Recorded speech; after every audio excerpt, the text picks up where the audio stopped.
नमस्कार साथियों, फोगाट गुरुजी के चैनल पर आपका हार्दिक स्वागत है। ये हमारा जो एचएससी पीजीटी संस्कृत को टारगेट करके वीडियो का सीरीज चल रहा है, ये हमारा 7वां भाग है उसका। इससे पहले हम 6 भाग कंप्लीट कर चुके हैं और ये जो वीडियो है हमारा आज का वो स्पॉन्सर्ड बाय है ज्ञानदीप कोचिंग सेंटर जो सोनीपत में है। अगर कोई साथी पीजीटी संस्कृत के लिए ऑफलाइन तैयारी करने चाहते हैं या जो जनरल पार्ट होता है इस एग्ज़ाम का उसके लिए तैयारी करना चाहते हैं तो वो ज्ञानदीप कोचिंग सेंटर सोनीपत में तैयारी कर सकते हैं। उसके लिए हमें नीचे डिस्क्रिप्शन में उनका एड्रेस और कॉन्टैक्ट नंबर और जो ऐप है उसका लिंक दे दिया गया है।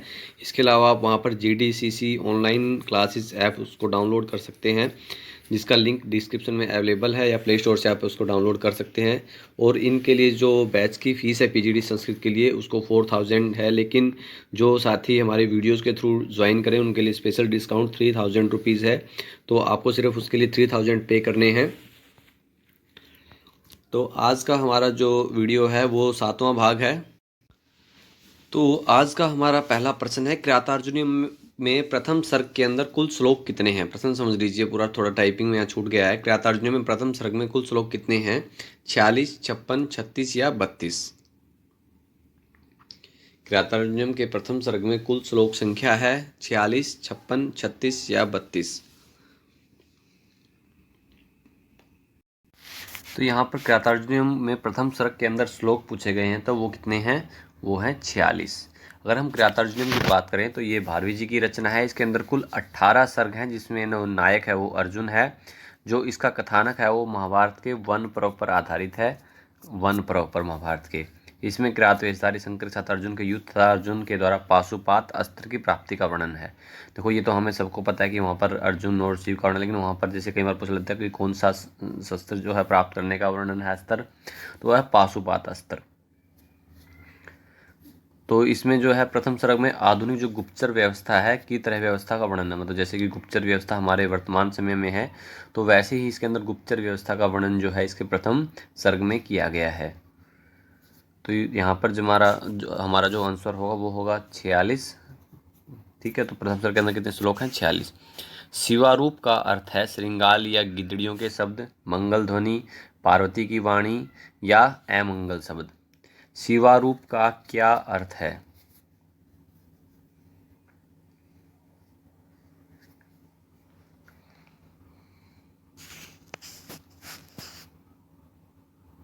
तो शिवारूप का अर्थ होता है श्रृंगाल या गिद्दड़ियों के शब्द। तो यहाँ पर पहला ऑप्शन हमारा सही होगा, श्रृंगाल या गिद्दड़ियों के शब्द। प्राभवो अपि उत्सव एवं मानिनाम सूक्ति है। ये सूक्ति कहाँ से है, प्राभवो अपि उत्सव है, तो ये कहाँ से किसकी है, माघ, कालिदास, बाण या भारवी।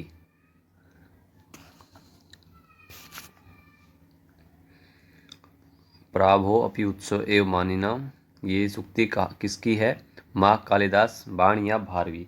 तो कि ये किसकी सूक्ति है, ये है भारवी जी की। तो यहाँ पर हमारा फोर्थ ऑप्शन है वो सही होगा। इन मंगलाचरण जो रघुवंश का जो मंगलाचरण उसमें कालिदास जी किसको याद करते हैं, लक्ष्मी नारायण को, राधा कृष्ण को, पार्वती महेश्वर को या सीताराम को। तो यहाँ पर रघुवंश के मंगलाचरण में किसको याद किया है कालिदास जी ने, लक्ष्मी नारायण, राधा कृष्ण, पार्वती परमेश्वर या सीताराम। तो जो मंगलाचरण श्लोक है वो कौन सा है रघुवंश का,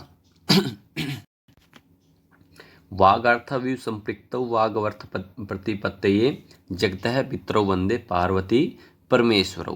तो वहाँ पर किसको याद किया गया, पार्वती परमेश्वर को। यहाँ पर तीसरा ऑप्शन हमारा सही होगा यहाँ पर। तो जो मंगलाचरण होता है इसके 3 भेद होते हैं, कौन से, नति, स्तुति और वस्तु निर्देश। नति, स्तुति और वस्तु निर्देश। तो इसमें जो है जो प्रस्तुत श्लोक है, वागार्थ संपृक्त वागवर्थ प्रतिपत्तये जगतः पितरौ वंदे पार्वती परमेश्वरौ। तो इस श्लोक में कालिदास ने पार्वती और परमेश्वर की नति अर्थात नमन रूप मंगलाचरण किया है। इस श्लोक में महाकवि कालिदास ने निर्विघ्न ग्रंथ समाप्ति की कामना से मंगलाचरण किया है। शब्द और अर्थ के समान नित्य संबंध, जगत के माता पिता पार्वती और परमेश्वर को शब्द और अर्थ के परिज्ञान के लिए नमस्कार करता हूँ, ऐसा इस श्लोक का अर्थ है। तो यहाँ पर जो मंगलाचरण है वो किसको याद करते हैं, पार्वती परमेश्वर को।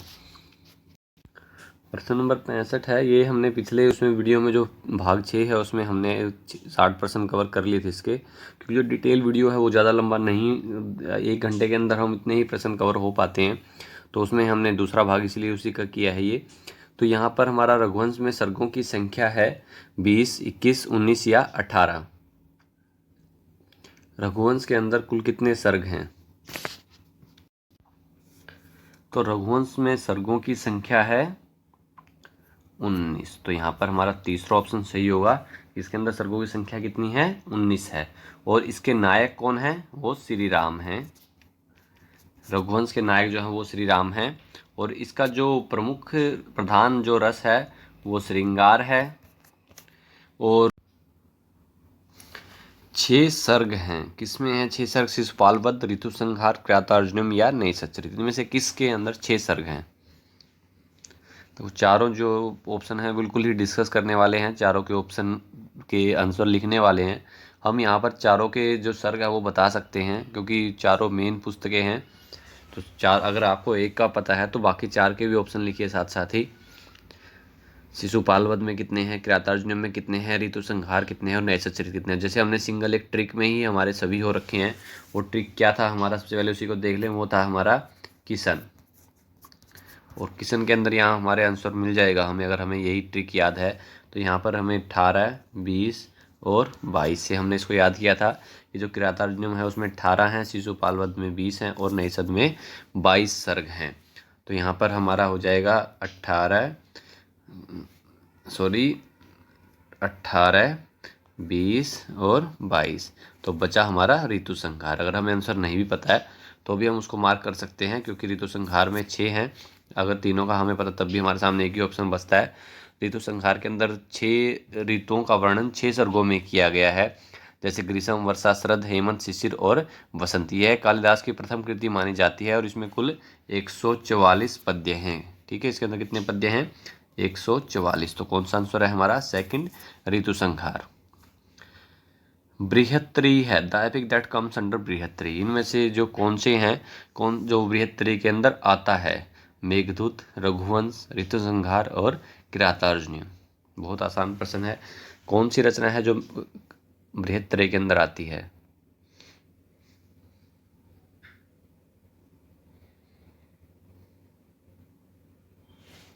तो वो है कृतार्जुनीयम। तो फोर्थ ऑप्शन यहाँ पर हमारा सही है, कृतार्जुनीयम। कौन कौन सी हैं बृहत्त्री में? किशन। ठीक है, जो हमने पिछले क्वेश्चन में कवर किया है। अर्थगौरव में जो main feature of the work is, अर्थगौरव जो है वो किसका है मेन फीचर? कालिदास जी का, महाग का, भारवी का या हर्ष का? किसकी विशेषता है अर्थगौरव? कालिदास, महाग, हर्ष, भारवी।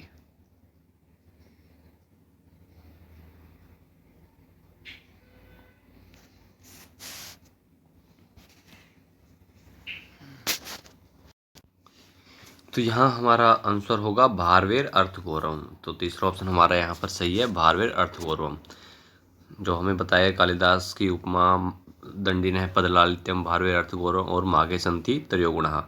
अयम यजो भुवनस्य नाभिः। ये कहाँ पर है? अभिज्ञान शाकुंतलम, कृतार्जुनीयम, शिशुपाल वधम या ऋग्वेद। अयम यजो भुवनस्य नाभिः, ये कहाँ पर है? अभिज्ञान शाकुंतलम, कृतार्जुनीयम, शिशुपाल वध या ऋग्वेद।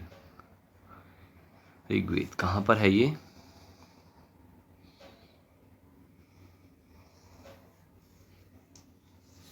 तो ये ऋग्वेद के अंदर है। तो यहाँ पर हमारा फोर्थ ऑप्शन जो है वो सही होगा, ऋग्वेद। असत्य सत्य, ये कहाँ पर मिलता है हमें? सांख्यकारिका, सांख्य सूत्र, ऋग्वेद या वेदांत सार।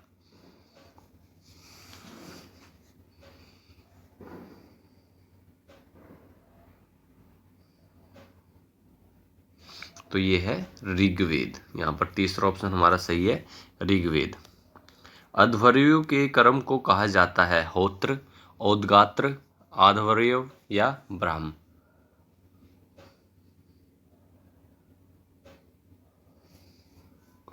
अध्वर्यु जो हमारे 4 हैं, होता, अध्वर्यु, उद्गाता और ब्रह्म। कर्म से है ऋग्वेद, यजुर्वेद, सामवेद और अथर्ववेद से। तो यहाँ पर अध्वर्यु के कर्म को कहा जाता है आध्वर्य। तो यहाँ पर हमारा तीसरा ऑप्शन सही होगा। काव्यादर्श के रचयिता है क्षेमेंद्र, शंकुक, अभिनव गुप्त या दंडी। काव्य आदर्श के रचयिता कौन है? क्षेमेंद्र, शंकुक, अभिनव गुप्त या दंडी।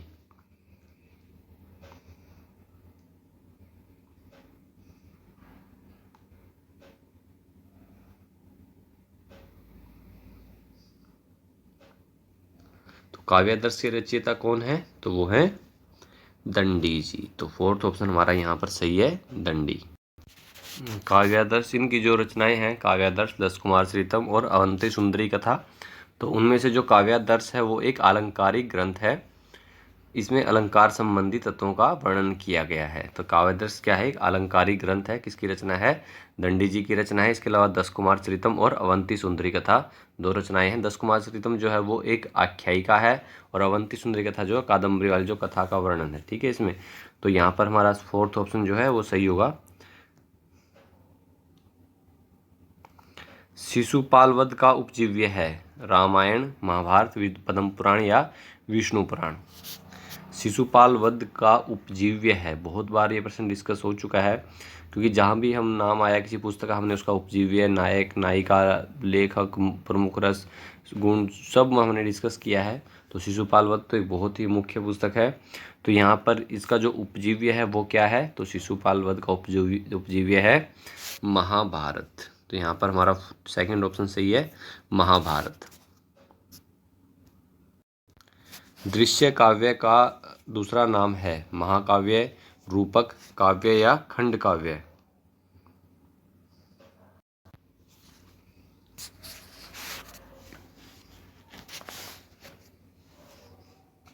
दृश्य काव्य का दूसरा नाम है रूपक। तो सेकंड ऑप्शन हमारा यहाँ सही है, रूपक। श्रेय पति श्रीमती शासितुम जगत है, ये किसका है? भारवी, कालिदास, माघ या हर्ष। किसका वाक्य है ये? किसकी सूक्ति है? श्रेय पति श्रीमती शासितुम जगत।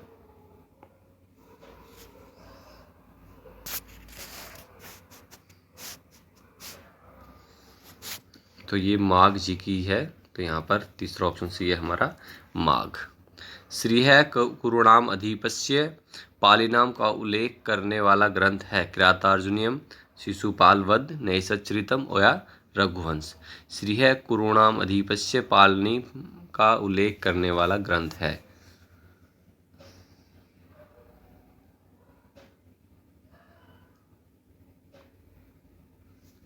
तो वो है किरातार्जुनीयम। तो यहाँ पर हमारा पहला ऑप्शन सही होगा, किरातार्जुनीयम। पर भूरुसुहु शब्द का उल्लेख करने वाला ग्रंथ है? किरातार्जुनीयम, शिशुपाल वधम, नैषधचरितम या रघुवंश। प्रभुभुर्भुसु जो शब्द का उल्लेख करने वाला ग्रंथ कौन सा है?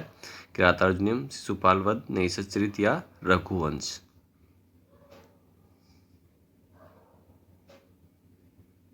तो वो है रघुवंश। तो यहाँ पर हमारा फोर्थ ऑप्शन सही होगा, रघुवंश। ययुः बनता है लंग लकार में, लिट लकार में, लोट लकार में या लट लकार में।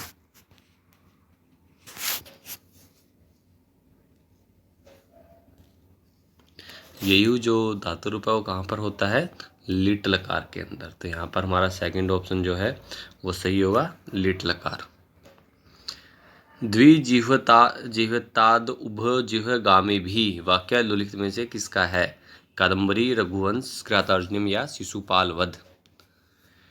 द्विजिह्वगामी भी वाक्य अधोलिखित में से किसका है? कादम्बरी, रघुवंश, किरातार्जुनीयम या शिशुपाल वध।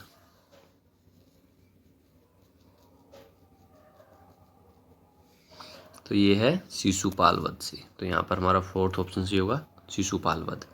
सतीव योषित प्रकृति ही सुनिश्चला पुमान सम्येति भवान्तिर्सोऽपि सूक्ति किसकी है? कालिदास की, बाणभट्ट की, माघ की या भारवी की।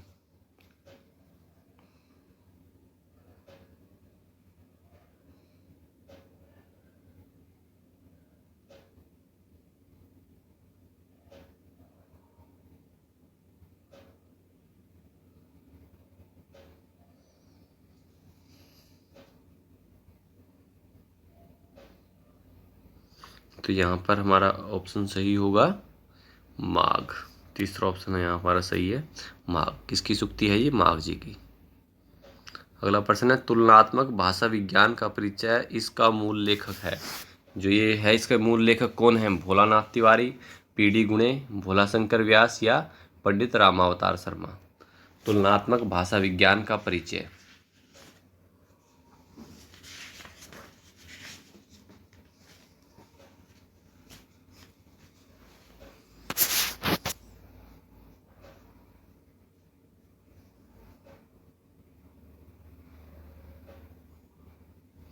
तुलनात्मक भाषा विज्ञान का परिचय ये पुस्तक है पीडी गुणे जी की।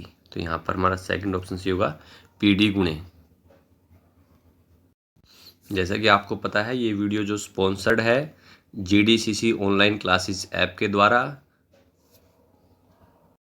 जो कि ज्ञानदीप कोचिंग सेंटर जो सोनीपत में है, जो हरियाणा पीजीटी संस्कृत स्क्रीनिंग की तैयारी करवा रहे हैं, जिसकी जो फीस है वो 4000 है। और अगर आप हमारी वीडियोस के माध्यम से, हमारे चैनल के माध्यम से ज्वाइन करते हैं तो आपको 1000 का डिस्काउंट है वहाँ पर। टोटल आपको 3000 वहाँ पर पे करने होंगे। तो आप वहाँ ऑफलाइन क्लासेस के लिए ज्वाइन कर सकते हैं, और जो जनरल पेपर की तैयारी है उसको भी आप कंटिन्यू कर सकते हैं वहाँ से। या आप अपने जो प्ले स्टोर से, गूगल प्ले स्टोर से जीडीसीसी ऑनलाइन जो क्लासेस ऐप है उसको डाउनलोड कीजिए, जिसका लिंक डिस्क्रिप्शन में डाल दिया गया है। आप वहाँ से क्लिक करके डायरेक्ट उस ऐप को डाउनलोड कर सकते हैं, और जो आपकी जनरल तैयारी है उसको भी साथ में कंटिन्यू कर सकते हैं, और साथ में पीजीटी संस्कृत की जो अदर मटेरियल है उसको भी वहाँ से कवर कर सकते हैं। अपने मूल स्वरूप को त्याग कर विकृत कर अन्योन्य रूप को ग्रहण करने वाली वस्तु को वेदांत में कहते हैं विकार, विवर्त, सत्य या असत्य। अगर ऐसे ही कोई स्पॉन्सर्ड वीडियो के लिए कांटेक्ट कर सकते हैं हमसे। आप टेलीग्राम चैनल पर मुझे मैसेज छोड़ सकते हैं, वहाँ पर आप मुझे पर्सनली मैसेज कर सकते हैं आपका, जिससे कि हम आगे आपसे कांटेक्ट कर सके। तो अगर ऐसा कोई भी आपका किसी भी जैसे कोचिंग सेंटर है या किसी भी इंस्टीट्यूट से रिलेटेड आप चाहते हैं उसको स्पॉन्सर्ड करने के लिए, तो आप हमसे कांटेक्ट कर सकते हैं। उसके लिए आप मुझे ट्विटर पर भी मैसेज कर सकते हैं या इंस्टा पर मैसेज, जहाँ भी आप जिस भी प्लेटफॉर्म पर हैं आप हमें उसके थ्रू ही आप हमसे कांटेक्ट कर सकते हैं।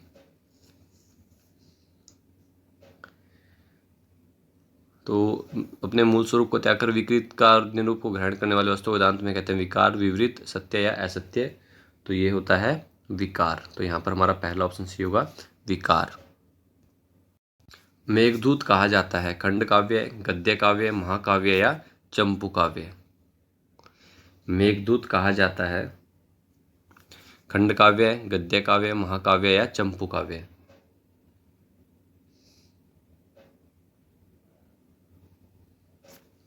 मेघदूत जो है वो एक खंड काव्य है। तो यहाँ पर पहला ऑप्शन हमारा से, जिसमें दो भाग हैं, कौन कौन से? पूर्व मेघ और उत्तर मेघ। न्याय सूत्र के रचनाकार हैं कपिल, गौतम, कणाद या ईश्वर कृष्ण। न्याय सूत्र के रचनाकार हैं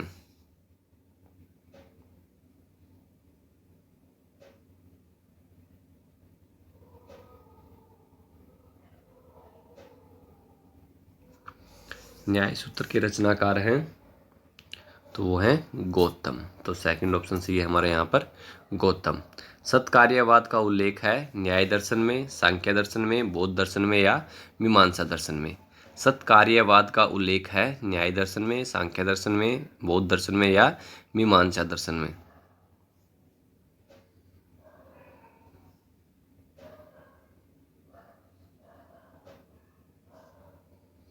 तो सत्कार्यवाद का उल्लेख कहाँ पर है? सांख्य दर्शन में है। तो यहाँ पर हमारा सेकंड ऑप्शन जो है वो सही होगा, सांख्य दर्शन।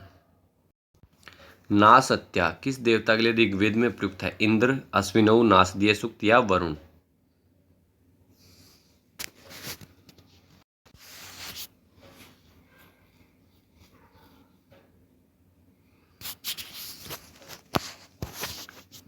तो नासत्या किस देवता के लिए ऋग्वेद में प्रयुक्त है? तो वो है अश्विनौ। तो यहाँ पर हमारा जो सेकंड ऑप्शन है वो सही होगा, अश्विनौ। अश्विनौ जो है वो द्विस्थानीय देव है ऋग्वेद में। तो यहाँ पर जो है ध्युस के युगल पुत्र इनको कहा गया है। इनके जो रथ का नाम है वो भास्वर है। मधुरस के प्रेमी हैं, प्राणियों के चिकित्सक। इन्हें जो नासत्य जो दी गई है पर्याय जो है उससे कहा जाता है। अत्रि को अंधकार था, भृगु को समुद्र तल से इन्होंने छुड़वाया था। तो यहाँ पर हमारा सेकंड ऑप्शन जो है वो सही होगा। सरगबंध वाला होता है खंड काव्य, नाटक, महाकाव्य या प्रकरण। हमने सरगबंध का जो लक्षण है पहले वीडियो में भी करवाया है, तो वहाँ से आपको अगर ध्यान है तो आप उसको इजीली मार्क कर सकते हैं। वैसे बहुत आसान प्रश्न है, अगर लक्षण भी नहीं याद तब भी हमें पता होना चाहिए कि जो सरगबंध क्या होता है, महाकाव्यम। तो यहाँ पर हमारा जो तीसरा ऑप्शन है वो सही होगा, सरगबंध महाकाव्यम। हरे कृष्ण शास्त्री दातार की रचना है वैदिक वांग्मय का इतिहास, वैदिक साहित्य एवं संस्कृति, वैदिक साहित्य का इतिहास या संस्कृत वांग्मय। हरे कृष्ण शास्त्री दातार,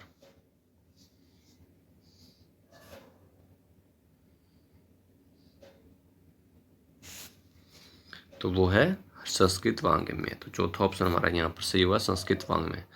विश्वनाथ के अनुसार भी रूपक है 8 प्रकार, 10 प्रकार के, 12 प्रकार के या 6 प्रकार के।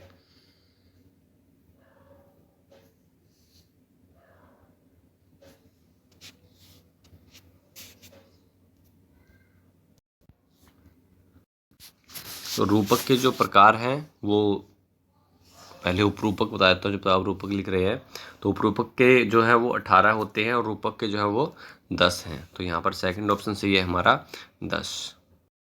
ख्यातवृत्त पंचसंधि जिससे संबंधित है वह है, यानी कि ख्यातवृत्त जो पंचसंधि है वो किससे संबंधित है, महाकाव्य से, चंपू काव्य से, नाटक से या कथा से। ख्यातवृत्त जो पंचसंधि है वो किससे संबंधित है।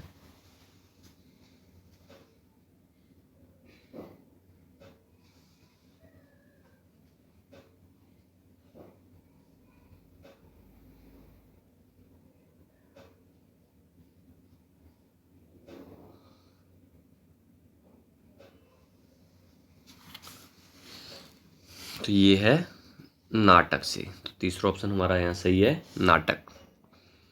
वीथी एक प्रकार है कथा साहित्य, पद्य काव्य, चंपू काव्य या रूपक।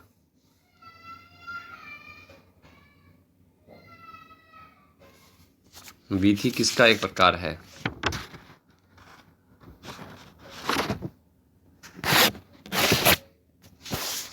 तो वीथी जो है वो किसका प्रकार है, वो है रूपक का। तो यहाँ पर हमारा फोर्थ ऑप्शन सही है, रूपक का। वीथी जो है वो एकांकी होता है और उसके अंदर जो है श्रृंगार रस मुख्य रस है। वीथी जो है वो एकांकी है और श्रृंगार रस जो है वो मुख्य रस है। प्रकरण का आधार है इतिहास, पुराण, कथा, कवि कल्पना, रामायण या महाभारत।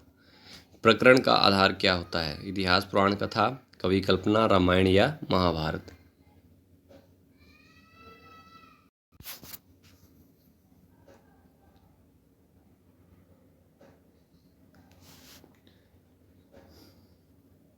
प्रकरण का जो आधार है वो होता है कवि कल्पना। तो यहाँ पर हमारा सेकंड ऑप्शन जो है वो सही होगा। और इस प्रकरण के अंदर 10 अंक होते हैं। ये लौकिक व कवि कल्पित है। इसमें जो नायक है वो विप्र, अमात्य या वणिक होता है और उसका जो प्रमुख रस है वो श्रृंगार है। जैसे कि इस प्रकरण का उदाहरण अगर हम एक देखें तो वो क्या है, मृच्छकटिकम।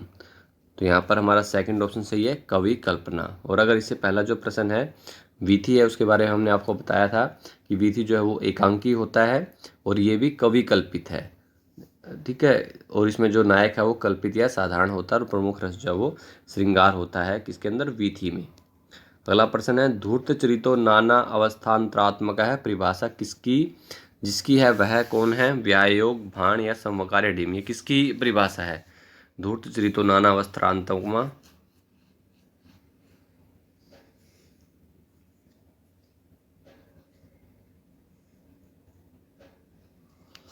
इसमें हमें समझना चाहिए धूर्तचरित, यानी कि धूर्तचरित से हम क्या संबंधित समझते हैं। धूर्तचरित नायक किसका होता है, तो वो होता है बाण। तो यहाँ पर हमारा सेकंड ऑप्शन सही है, बाण। अगर हम बाण की बात करें तो ये एकांकी होता है, ये कवि कल्पित है और इसका नायक जो वो धूर्तचरित होता है।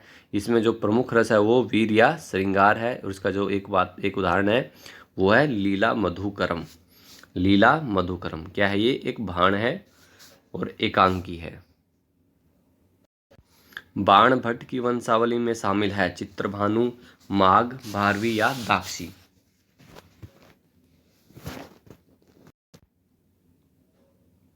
बाण भट्ट की वंशावली में शामिल कौन है यहाँ पर, वो बाण भट्ट के पिता भी हैं, तो वो हैं चित्रभानु। तो यहाँ पर हमारा पहला ऑप्शन है चित्रभानु। इनकी माता का नाम क्या था? राजदेवी। इनकी माता का नाम था राजदेवी और पिता का नाम चित्रभानु था। बाण का जो समय है वो 606 से 648 ईस्वी तक माना जाता है, यानी कि 7वीं शताब्दी का पूर्वार्ध। इनकी जो प्रमुख दो कृतियां हैं वो हैं हर्षरितम और कादम्बरी। कई बार पूछा जाता है कि हर्षरितम क्या है, वो एक आख्यायिका है, और कादम्बरी क्या है, एक कथा है। हर्षरितम में 8 उच्छ्वास हैं, ठीक है। तो यहाँ पर हमारा पहला ऑप्शन सही है। सालमली तरु का वर्णन करने वाला ग्रंथ है। सालमली तरु का जो वर्णन है वो किस ग्रंथ में है? वासवदत्ता, हर्षचरित, शिवराज विजय या कादम्बरी?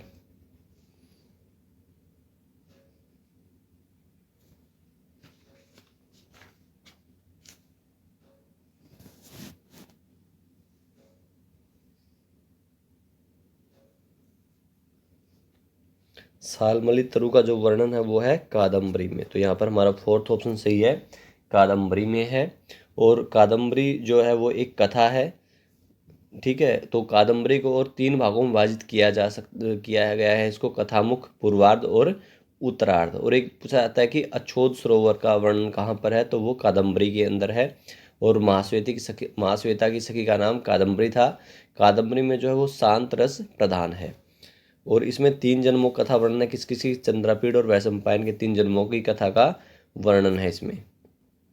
अगला प्रश्न है, सेंद्रायुधम का अर्थ होता है सुंदर आयुध, इंद्रायुध, इंद्रायुध के साथ या इंद्र के साथ युद्ध। सेंद्रायुधम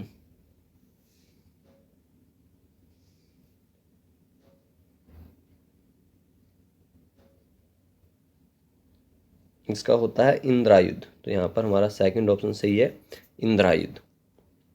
जाबाली मुनि का वर्णन किस गद्य काव्य में मिलता है? वह है वासवदत्ता, हर्षचरित, शिवराज विजय और कादम्बरी।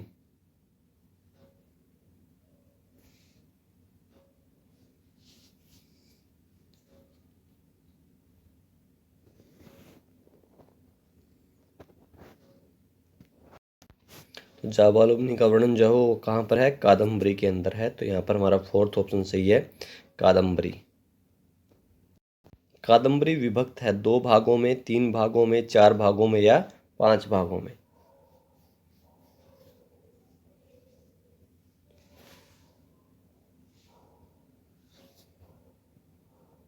कादम्बरी के बारे में पहले बता चुके हैं कि किसकी रचना है, ये बाणभट्ट जी की रचना है कादम्बरी। और इस दूसरी रचना है इनकी हर्षचरितम। और इसको 3 भागों में विभाजित किया गया है, 3 भागों में। वो हमने पहले प्रश्न में बताया था, कौन कौन से? कथामुख, पूर्वार्ध और उत्तरार्ध। रत्नावली की जिस विधा में गणना होती है, कि रत्नावली जो है वो किस प्रकार की विधा है? रूपक है, कथा साहित्य है, महाकाव्य है या उपरूपक है? रत्नावली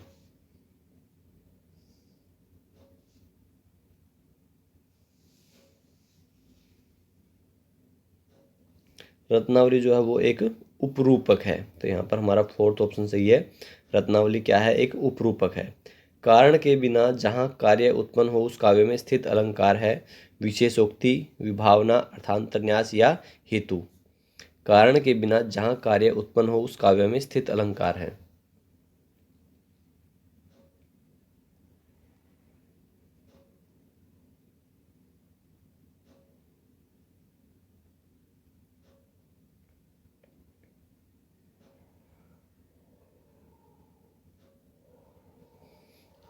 तो यहाँ पर हमारा आंसर होगा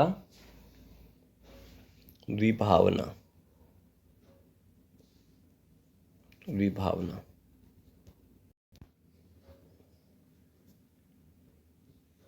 जिस छंद के प्रत्येक चरण में क्रमशः न, भय, भै, रै गण हो उसे कहते हैं।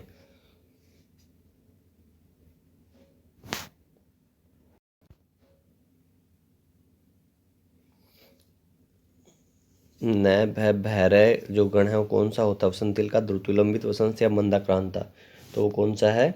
द्रुत विलंबित। तो यहाँ पर हमारा सेकंड ऑप्शन सही है, द्रुत विलंबितम आहा नभौ भरऊ। तो इसमें क्या होता है, इस छंद में प्रत्येक पाद में कुल 12 वर्ण होते हैं।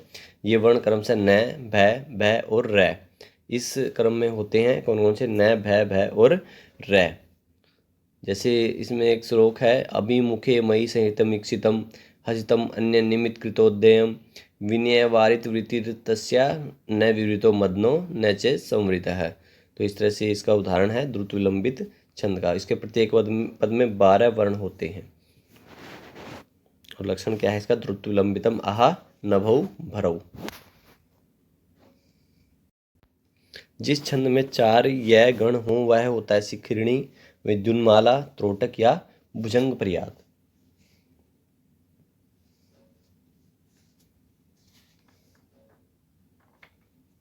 तो वो कौन सा होता है छंद जिसमें 4 यगण होते हैं?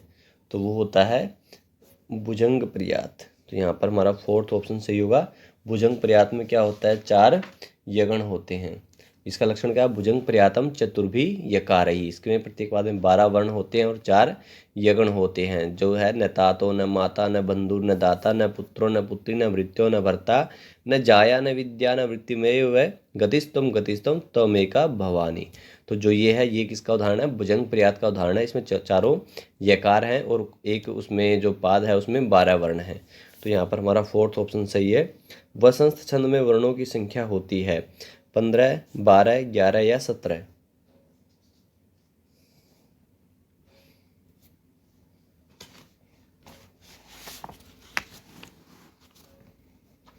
तो वसंत छंद में वर्णों की संख्या होती है 12। तो यहाँ पर हमारा जो सेकंड ऑप्शन है वो सही है। और वसंत का लक्षण है जतौ तु वंशस्थम उदीरितम जरौ। इसमें प्रत्येक उसमें 12 वर्ण होते हैं और क्रम से जगण, तगण, जगण और रगण के रूप में होते हैं। जैसे उदाहरण है इसका असंस्यम अक्षत्र परिग्रह क्षमा यदार्यम अस्याभिलाषी में मनः सत्ताम ही संदेह पदेषु वस्तुषु प्रमाणमंतः कर्ण प्रवृत्तिय है। तो इस तरह से यहाँ पर हमारा ऑप्शन हो जाएगा सेकंड सही 12। ये इसमें थोड़ा सा ये है कि किस ऑप्शन में कितने वर्ण होते हैं। तो ऑप्शन के हिसाब से कंफ्यूज होने वाली बात नहीं है कि छंद यहाँ पर अगर यहाँ पर कोई 48 का उसका ऑप्शन होता फिर तो हम कंफ्यूज हो भी सकते थे, लेकिन यहाँ पाद से ही संबंधित है ये। इंद्र वज्रा छंद में होते हैं 2 रैगण, तैगण, मैगण या भगण। इंद्र वज्रा में कौन छंद में कौन से 2 होते हैं?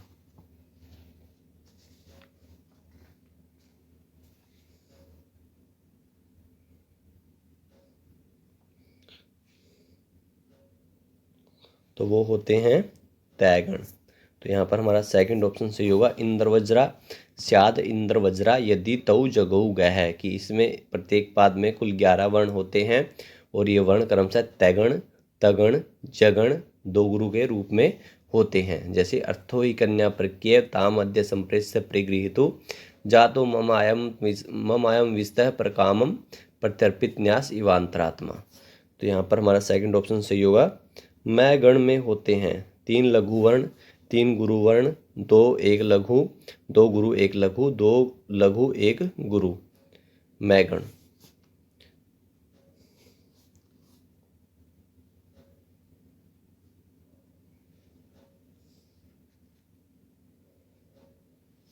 जैसे हम यह इसके लिए हमारा एक मात्र उदाहरण होता है, यह माता राजभानस लगा। ठीक है, तो यहाँ अगर हम मगण से देखें तो मगण में क्या होता है? यहाँ से तीनों गुरु होते हैं। तो यहाँ पर हमारा ऑप्शन सही होगा दूसरा, 3 गुरु वर्ण। तो सेकंड ऑप्शन यहाँ सही हो जाएगा हमारा। सैगण के निम्नलिखित में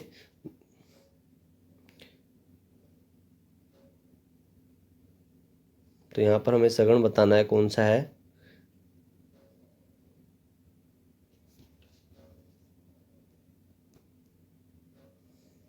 देख लीजिए, तीनों गुरु गुरु गुरु, गुरु लघु गुरु, या गुरु गुरु लघु, या लघु लघु गुरु।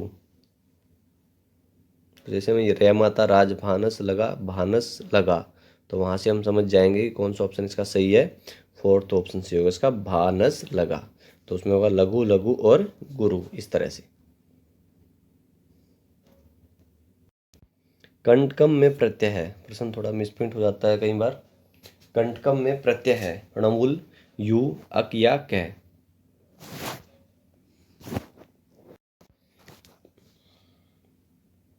कंटकम में कौन सा प्रत्यय है? णमुल, यू, अक या क। तो कौन सा प्रत्यय है यहाँ पर? तो यहाँ प्रत्यय है णमुल। तो पहला ऑप्शन सही होगा हमारा।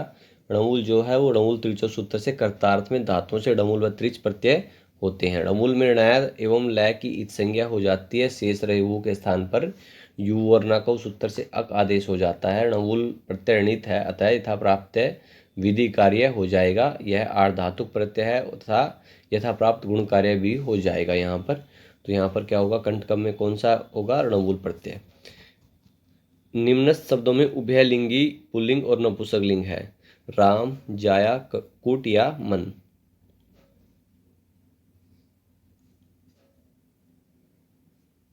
जो उभयलिंगी पुल्लिंग नपुंसकलिंग है तो वो क्या है, कुट। तो यहाँ पर हमारा तीसरा ऑप्शन सही है, कुट। ब्राह्मण्यम में प्रत्यय है, ब्राह्मण्यम में कौन सा प्रत्यय है, ण्यत, केप, क्षय या यत।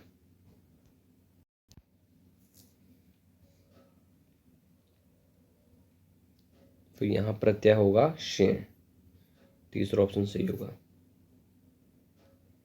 आश्रम शब्द में कौन सा प्रत्यय है, आश्रम शब्द में कौन सा प्रत्यय है, अरक, रुक, रक या अण।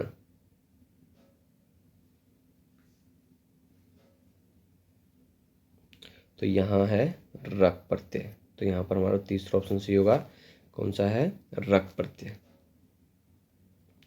यू धातु से थक प्रत्यय लगाने पर शब्द बनेगा, युथम, युथम, युद्धम या उधरम।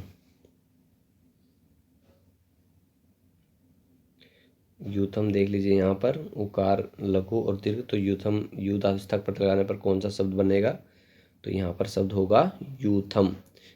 तो सेकंड ऑप्शन हमारा यहाँ सही हो जाएगा। षट संता है शब्द में आगम है, षट संता जो शब्द है उसमें किसका आगम होता है, चुटका, तुक्का, तुटका या टुकका।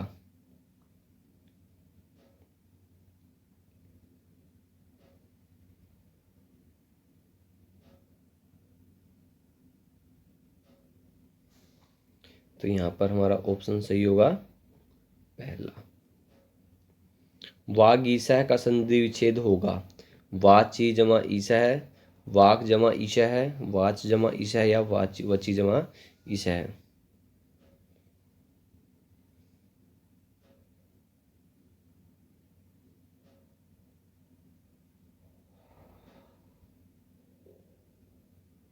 तो इसका होगा संधि विच्छेद वाक जमा ईश है, वागीश है। धात्रंश उदाहरण है, गुण संधि का, यण संधि का, वृद्धि संधि का या पूर्व रूप संधि का। धात्रंश किसका उदाहरण है। और साथियों ये सीरीज आपको कैसी लग रही है, आप शेयर नहीं कर रहे हैं फिर भी बीच बीच में जो संख्या आपकी देखकर लग रहा है। तो देखो साथी, अगर आपको अगर वीडियो को चलाना है लंबा तो आपको यहाँ पर साथियों को जोड़कर रखना होगा, तभी ये सीरीज़ हम पूरी तरह से निभा पाएंगे आपके साथ में। तो साथ साथ शेयर जरूर करते रहा करें, जितने ज़्यादा साथी रहेंगे। मैं आपको कहता हूँ कि आपके पास में लिंक जो है हम 4 से 5 घंटे पहले अवेलेबल करवा देते हैं, तो उस लिंक को ज़्यादा से ज़्यादा शेयर करने का प्रयास करें। जब वीडियो शुरू होती है मैं पहले 2 से 3 मिनट आपको इसी के लिए देता हूँ, तो उसी टाइम शेयर कर दें। नहीं तो आप 7:55 से जैसे ही 5 मिनट पहले उसको शेयर करना शुरू कर सकते हैं। जितने भी पास आपके रिलेटेड ग्रुप हैं स्टडीलेट, चाहे व्हाट्सएप ग्रुप हो, चाहे फेसबुक हो, चाहे आपका कोई भी टेलीग्राम ग्रुप हो, या आपका जो भी है सोशल मीडिया प्लेटफॉर्म जहाँ से आप शेयर कर सकते हैं, उसका प्रयोग करें। तो धातरंश जो है वो है यण संधि का। आद गुण है, सूत्र लागू होता है शुद्धोपास्य में, गव्यम में, गंगोगह में या उपेंद्र में।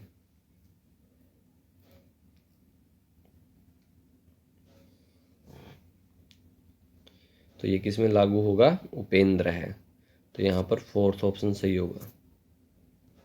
दैवस्वर्यम किसका उदाहरण है, गुण संधि का, वृद्धि संधि का, प्ररूप संधि का और पूर्व रूप संधि का।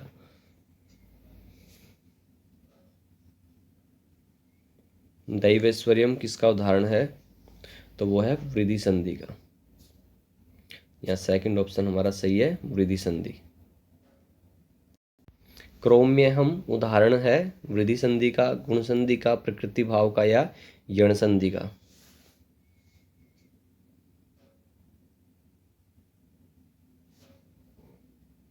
क्रोम्य हम किसका उदाहरण है, तो इसमें क्या रूप बनता है, क्रोमी अहम। तो यहाँ पर ईकार को यकार हो रखा है, यानी कि यण संधि का उदाहरण है ये। फोर्थ ऑप्शन यहाँ पर सही होगा, यण संधि।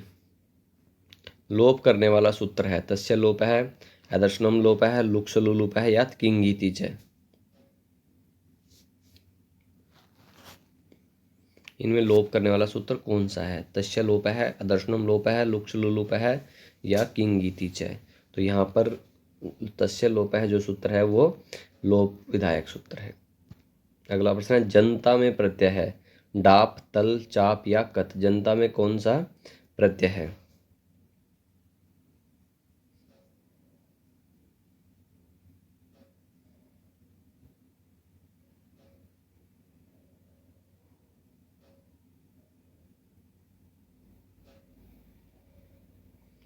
तो जनता में कौन सा प्रत्यय होगा? तल प्रत्यय।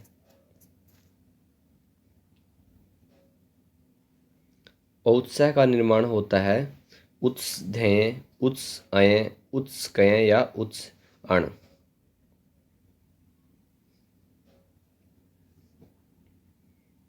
तो साथियों, जो भी आपका वीडियो अच्छी लगी है तो आप उसे लाइक करें, अच्छी नहीं लगी है तो डिसलाइक करें और कमेंट सेक्शन के अंदर अपना सुझाव दें। प्रश्न तो आपसे पूछने का फ़ायदा नहीं है कि आप लोग उसको रिस्पॉन्ड नहीं करते। एक दो साथी हैं जो आंसर लिखने का प्रयास कर रहे हैं, लेकिन बाकी साथी न्यूट्रल हैं, या फिर आप लाइव चैट के अंदर आंसर लिखते हो, जिसको मैं बार बार कहता हूँ कि आपको जो प्रश्न पूछा जाए उसको आपको कमेंट सेक्शन के अंदर जवाब देना है, ज़्यादा से ज़्यादा डिटेल जवाब देना है।